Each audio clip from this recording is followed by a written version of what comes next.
Սոցիալ-հեռուստատեսության ընթերում իր աշխատանքն է սկսում լուրեր լրատվականը, բարև ձեզ։ Կապանի կոմունալ ծառայությունը սկսել է քաղաքի մաքրման աշխատանքները, առաջին հերթին միջպետական մայրուղին են ազատում խոտերից ու աղբից։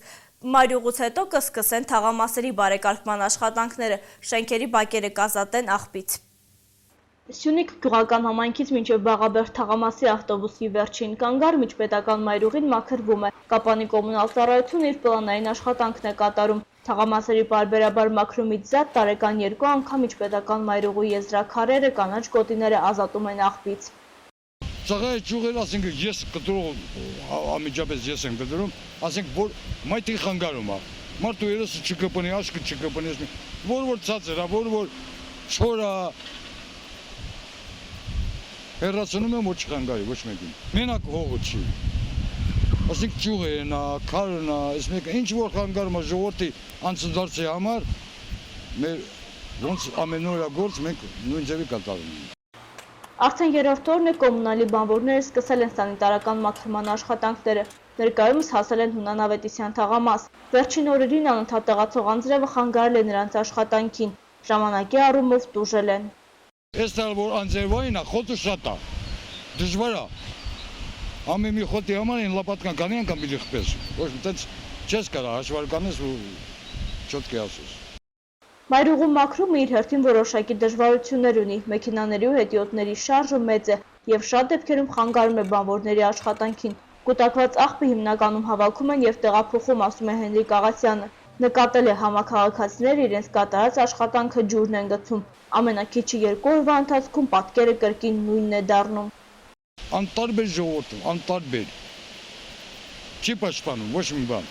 Բայց չանես կտած, մեր գործն է մենք կատարում ենք։ Թող ով ուզում է լավ իմանա ու չի իմանում, թող չիմանա։ Մեր գործն ենք մենք կատարում։ Մեր պարտականությունները մենք կատարում ենք։ Մայրուղուց հետո բանվորները կանցնեն թաղամասերի մաքրմանը, շենքերի բակերը կազատվեն թփերից ու աղբից։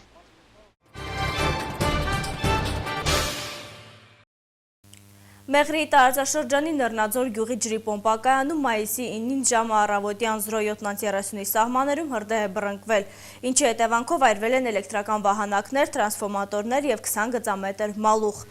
Նռնաձորի պոմպակայանը հրդեհվել էր նաև 6 տարի առաջ, 2 դեպքերում էլ հրդեհի պատճառ է դարձել օձը, որը բարձրանալով տրանսֆորմատորի վրա առաջացրել է կարճ միացում։ Ջրի պոմպակայանի նորոգման աշխատանքներն արդեն սկսվել են։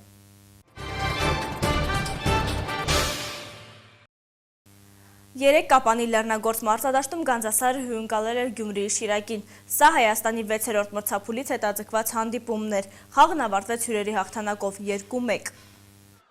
Առաջին խաղակեսում տանտերերն ակտիվորեն գրոհում էին և 23-րդ րոպեին գեղեցիկ գոլով բացեցին հաշիվը։ Գոլից հետո ոգևորությունն ավելի մեծացավ, ևս մեկ գոլի հնարավորություն ստեղծվեց, սակայն գնդակը դիպավ դարպասաձողին։ Ըստ Գանձասարի գլխավոր մարզչի, իրենք պաշտպանությունում թերացան, քանի որ պաշտպան Արտուր Ավագյանին փոխարինող չկա, և դա լուրջ խնդիր է։ Առաջի խաղակեսում ունենք առավելություն, մեծ առավելություն, գոլը խփեցին, գոլից հետո ունենք նաև պահեր, որ այնտեղ ծողին կպավ, մի քանի պահ ունենք, որ պետք է խփենք, չկարողացանք օգտագործել պահելը։ Երկրորդ խաղակեսին արդեն մի քիչ ոնց որ ինձ թվում է իմ կարծիքով հոգնածություն կար։ Երևի Միկայի խաղից հետո երևի չէին կարողացել վերականգնվել մաքսիմում։ Ու մի քիչ էլ երևի բախտի գործոնն էր, որ մենք մեզ առաջի գոլը խփեցինք, անհամաձայնություն եղավ երկու պաշտպանների մեջ։ Ու երկրորդ գոլն էլ կարամ ասեմ, որ դիրքային սխալի պատճառով Ավագիմյանի երկրորդ գոլն էլ խփեցին։ Բայց կարամ ասեմ, որ Շիրակը երկրորդ խաղակեսը ավելի թարմ էր եւ ավելի լավ տպավորություն թողեց։ Երկրորդ խաղակեսում շիրակցիները սկսեցին ավելի վստահ գործել և հավասարեցրին հաշիվը։ Իդեպ մինչ այս նրանք 2 անգամ Կապանում պարտություն էին կրել և գուցե հենց դա ստիպեց ավելի լարել ուժերն ու նվաճել սպասված հաղթանակը։ Հյուրերի գլխավոր մարզչի խոսքով իրենց խաղում մեծ դեր ունի բնավորությունը և ուրախալի է, որ դրա հետ միասին լավ խաղ են ցուցադրում։ Ուրեմն այս խաղին մոտեցել էինք բավականին լուրջ կորուստներով, պաշտպանությունում բացակայում էր Գևորգ Հովհաննիսյանը, որպես կենտրոնական պաշտպան այսօրվա դրությամբ թիմում այդ ֆունկցիան կատարում էր նաև Դավթյան Տիգրանը, սակայն այս ամսու 5-ի իմպուլսի խաղին Դավթյան Տիգրանը վնասվածք ստացավ, իսկ Հովհաննիսյան Գևորգը երկու տեղինով պատժվեց, վերջում էլ կարմիր քարտով։ Ու ուրիշ տարբերակ չէր մնում Ալեքսանյան Կարենին տեղափոխեցինք պաշտպանության կենտրոն, այդտեղ են առաջի անգամ էր երևի թե դիրքում խաղում ու մի տեսակ խորհրդություն կար դիրքի։ Երկու թիմերի լավագույն խաղացողներին հանձնվեցին ազգային ժողովի պատգամավոր Վահե Հակոբյանի մրցանակները։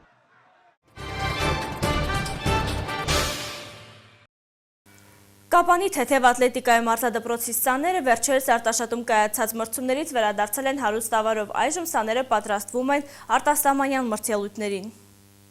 Լիարժեք պարապմունքներ թեթև ատլետիկայի սաները նոյեմբերից չեն կարողանում իրականացնել, սակայն դա չի խանգարում մրցումներին լինել առաջատարների շարքում։ Արտաշատում կայացած ատլետիկայի համաշխարհային օրվան նվիրված մրցումներից վերադարձել են 5 առաջին, 6 երկրորդ, 5 երրորդ մրցանակներով։ Վազել ենք 13 հոգով, գրավել եմ առաջին տեղը 3:18 արդյունքով, վազել եմ 1000 մետր։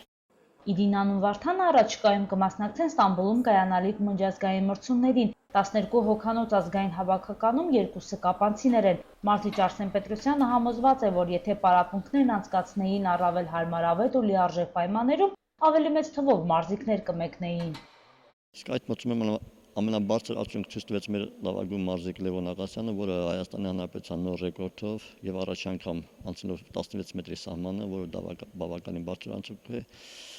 նվաճեց աշխարհի մինչև 20 տարեկանների առաջնության ուղեգիր։ Լևոն Աղասյանն Իսպանիայում աշխարհի առաջնությանը կմասնակցի առաջին անգամ, մրցելու է հեռացած եւ եռացած ձևերում։ Փակ տարածքում տախտակների վրա հնարավորություն չունի լիարժեք մարզելու, կարծում է, որ դա իր բացասական ազդեցությունը կունենա, մեկ անգամ արդեն զգացել է։ Անցած տարի ստացվեց, ես Ֆրանսիայի քաղաքում աշխարհի առաջնությանը մասնակցեցի եւ բազում դրամաներով, դրա համար 6-րդ տեղ են գա այնտեղ։ Պետք է տեխնիկա անել, տեխնիկավարություն անպայման պետք է անել։ Մինչ այդ Հայաստանում մեր մարզիկները դեռ մի քանի մրցումների կմասնակցեն։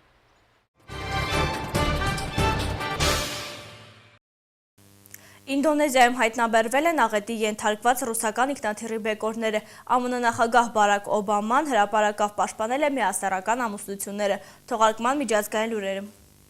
Ինդոնեզիայում հայտնաբերվել են նախօրյակին կործանված ռուսական ինքնաթիռի բեկորները։ Դրանք փաստորեն գտնվում են անտառով ծածկված լեռան Ուղաձիք լանջի վրա։ Տեղեկություններ զոհվածների եւ փրկվածների մասին առայժմ չկան։ Աղետի վայր են ուղևորվել փրկարարները, ըստ տարբեր տվյալների ինքնաթիռում գտնվում էր 44-ից 50 մարդ, նրանց թվում են Ռուսաստանի, Ֆրանսիայի, Իտալիայի, Միացյալ Նահանգների եւ Ինդոնեզիայի քաղաքացիներ։ Ինքնաթիռը ռադարների էկրաններից անհետացել էր մայիսի 9-ին, կապը խզվել էր թռիչքից 20 րոպե անց։ Օդանավակայանում, որտեղից թռչել է ինքնաթիռը, հավաքվել են ուղևորների հարազատները։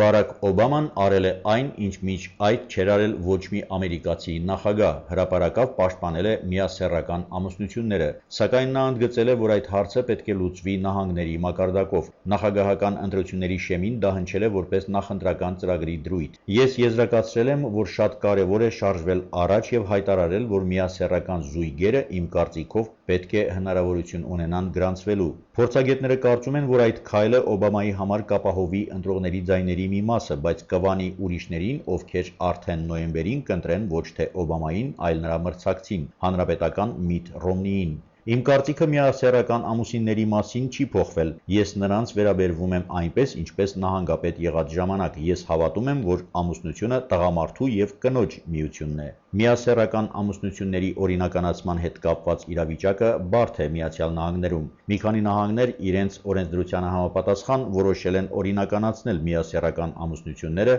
ուրիշները արգելել։